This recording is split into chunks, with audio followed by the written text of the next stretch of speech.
जो यात्री जो पैसेंजर्स है वो इंटरफियर नहीं कर सकते बिल्कुल भी, अनलेस वो कॉकपिट में ब्रेक करके जाके अटैक करके, वो बात है, वो ऐसे कुछ हुआ नहीं है. बट आप बोल रहे हैं किसी और आदमी लोग ने इंटरफियर कर सकता है. जी हाँ, कर सकते हैं. काफी इंजीनियर्स लोग हैं जिसको जानकारी है कि कैसे सिस्टम चल रहा है.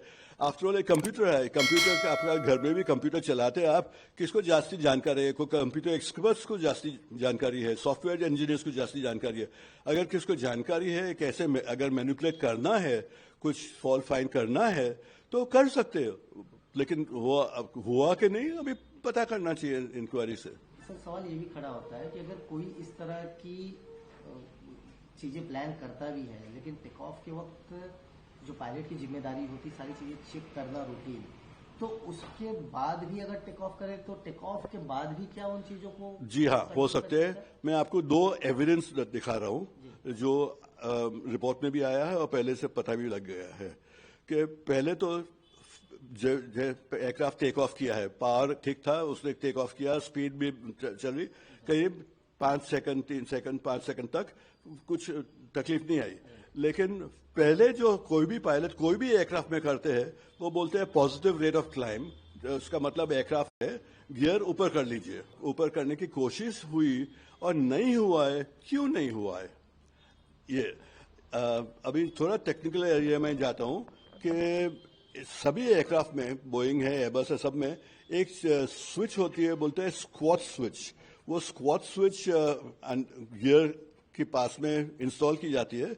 वो सबको सिग्नल, कंप्यूटर्स को सिग्नल भेजती है कि अभी जहाज जमीन पे है कि जहाज ऊपर गया. एक सिंपल एग्जांपल देता हूं. अगर जहाज जमीन पे है तो गियर लीवर तो है, अगर आप ऊपर कर लेंगे तो गियर ऊपर नहीं जा सकते, क्योंकि ये स्क्वाट स्विच सबको, कंप्यूटर्स को इंफॉर्मेशन देता है कि जहाज जमीन पे है, अगर गियर ऊपर करेंगे तो गियर जाएंगे ऊपर तो एयरक्राफ्ट को डैमेज हो सकता है. इसलिए मैं सिर्फ ये एलिमेंट्री जानकारी के लिए दिखाता हूँ. ये स्क्वाट स्विच सबको इंफॉर्मेशन देती है. अगर जहाज एयरबॉर्न हुआ है और एक गलत इंफॉर्मेशन गया है तो फ्यूल को स्टार्वेशन करने के लिए पॉसिबिलिटी है. जी हाँ, पॉसिबिलिटी है, लेकिन ये हुआ है कि नहीं, इंक्वायरी को रिपोर्ट कर दीजिए. बट ये 2 चीज है. पहले तो गियर नीचे ही रह गया है, ऊपर गया नहीं है, which should have normally happen. Normal जहाज में एयरक्राफ्ट के गियर ऊपर होना चाहिए. दूसरा चीज ऑटोमेटिकली रैट मैंने क्या, ऑगमेंटेड पावर है, इलेक्ट्रिकल पावर है, हाइड्रोलिक पावर है. जब दोनों इंजन फेल हुए हैं तो ये पावर इंस्ट्रूमेंट्स के लिए, पायलट के बेनिफिट के लिए रैट डिप्लॉय हो जाता है. ये रैट भी डिप्लॉय हुआ था अपने आप. तो ये दोनों चीज क्यों हुआ है? कोई चीज गलती हुआ है कहीं भी, उसको इंक्वायरी करने दीजिए. सर अहम सवाल और लास्ट सवाल है कि ब्लैक बॉक्स रिकवर हो चुका है. ऐसे हादसों के रिपोर्ट्स जो है पहले भी आपने स्टडी किए हैं, देखे भी हैं, तो कितना आपको पॉसिबल लग रहा है कि ब्लैक बॉक्स से सच्चाई सामने आ जाएगी जांच में? जी हाँ, ये 2 पार्ट का आंसर है जो आपने सवाल पूछा है. ब्लैक बॉक्स में डेटा है. ये सबसे कठिन चीज जो है, ये डेटा रिट्रीव करने के लिए.